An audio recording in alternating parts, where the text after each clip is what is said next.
Yung pong yung daw pong NCR Wage Board ay nagsisimula na sa diskusyon para po sa possible wage increase?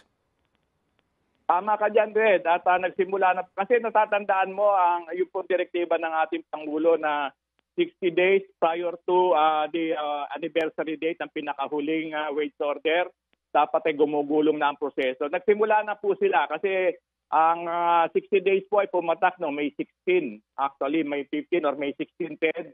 So, nagsimula na po ang proseso, meron na pong public consultation at meron din po mga grupo ng mga manggagawa na naghain ng kanilang mga petisyon nila upang maipaabot po yung kanilang saloobin at ano po naman ang kanilang inaasahan doon sa deliberation po nitong napipinto na adjustment at ang latest kasi Ted ng anniversary date ng wage order ng NCR ay July 16 kung hindi po ako nagkakamali. So ang tinatarget po na matapos po ang proseso at magkaroon po ng karapatang deliberasyon ng mga miyembro ng wage board at humantong po dun sa paglalabas ng kanilang desisyon.